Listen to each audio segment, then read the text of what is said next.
Oh, yeah.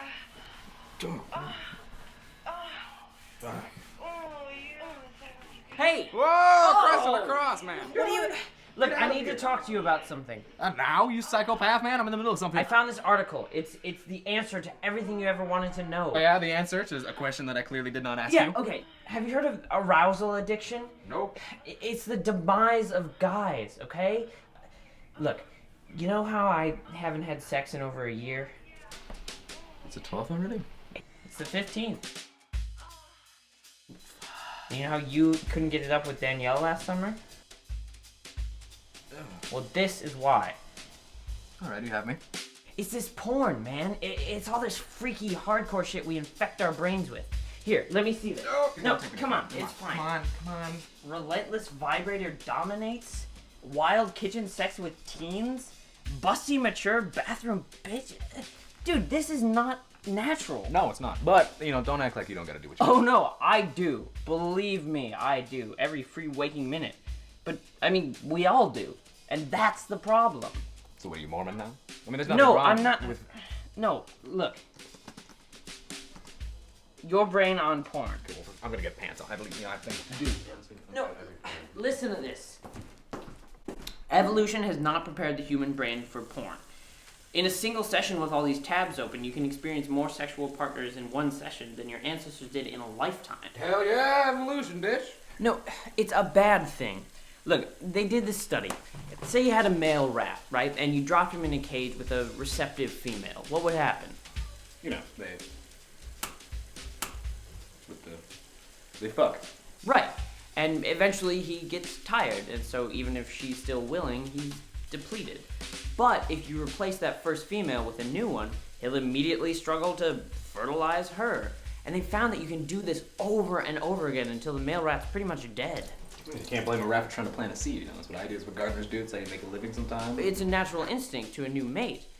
It's also the reason you, me, and our entire generation is hooked on porn. Like that rat, you've got a primitive mechanism in you urging you to try and fertilize whatever two-dimensional females, males, whatever you see on your screen. And we've all been to the dark sides of the internet. A lot of us haven't come back. This applies to girls as well. They found that human females are just as promiscuous as males when given the opportunity. Nate, I'm gonna be as blunt as I can with you because I don't want to waste your time like you're wasting mine. But I'm gonna watch porn, probably more porn, just to spite you. Todd, it's actively damaging you. I'll actively damage. Get out of here. Look, I was in the middle of something. You can't get. No, Please get out. I'm not gonna let you do this. I'm gonna stay right here. Nate, get out this room, or I will masturbate in front of you. Oh no, you will not. Go watch. I don't care. Do what you gotta do. Go ahead, present it.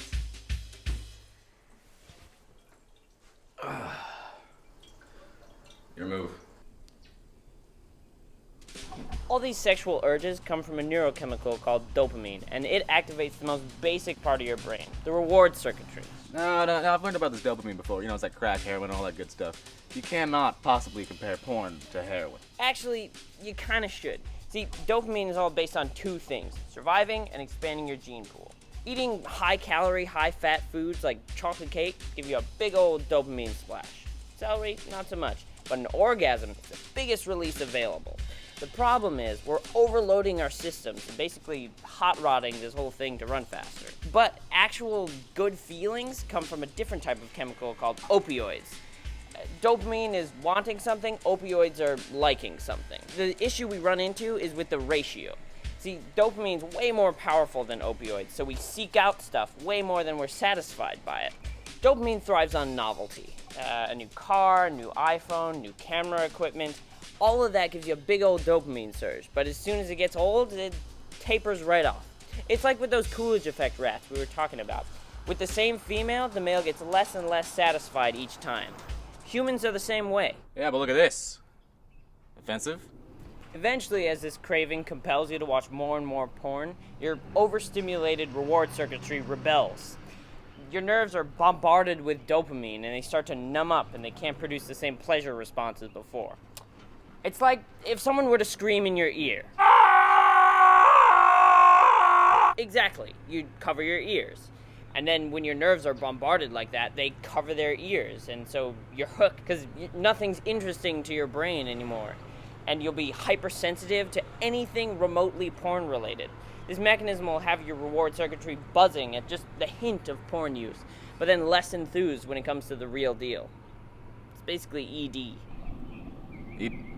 E.T.? ED! Yeah, okay.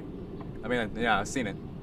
But it's completely irrelevant, and there's no need for you to bring it up at this... No, not ET. You can't get it up. Oh. The devil's backbone. Rats and humans are essentially the same when it comes to sexual stimuli.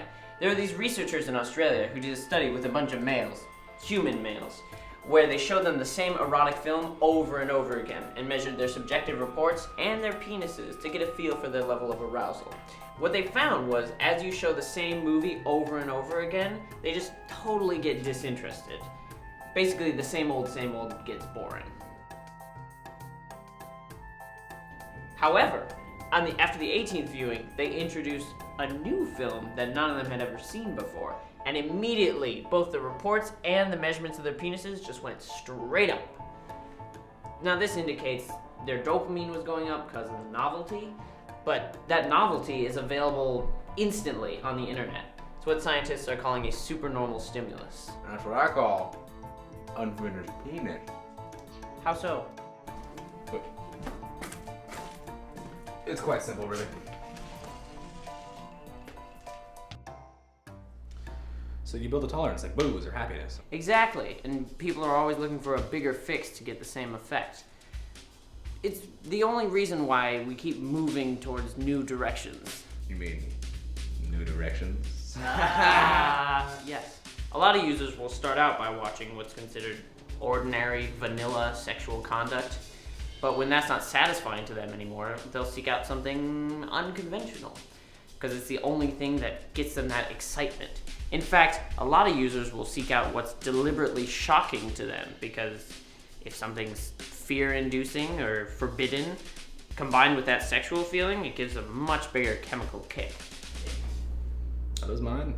This is why it's not uncommon to see porn users start their career with an image of a famous hottie's butt and escalate all the way to girls with goats or anime tentacle porn. You've seen that too? Does it haunt your dreams? Yes. When we escalate to new genres, we're driven by desensitization. Our fundamental sexual orientation hasn't changed. It's not like you're inherently attracted to tentacles. You want to bet? No, I do not. These changes in your brain can result in a lot of different symptoms, like distress about the type of porn you're watching, Boner guilt. copulatory impotence, Of course. frequent jerking with little satisfaction, Tradition, routine, there's safety and habits. worsening social anxiety or lack of confidence, I just honestly don't like being around people. morphing tastes unassociated with your sexual orientation, tentacles. Look, man, it's far too late for me. I've been watching this stuff since preschool. I can't just turn it off now. There's nothing I can do about this. Hey, no, come on. There's still hope for freakish perverts like us. I mean, you're not gonna be nice. It's me, I know. Okay, fine. There's still hope for freakish perverts like you. They call it rebooting. Basically, you just give your brain a rest from all this intense artificial sexual stimulation. No porn, no chat rooms, no erotic novels, nothing. And eventually your brain gets back to normal responsiveness. But you gotta go total cold turkey so your brain doesn't rely on the dopamine fix associated with heavy porn use. Eventually you can choose to activate a more balanced path that yields results you prefer. You know, I'm kind of glad we had this talk. I feel liberated. I haven't done anything at all yet, but I feel like I could feel good for the first time in a while. I feel addiction-free. That's good. Yeah, but have you seen my cigarettes? And do you have a lighter?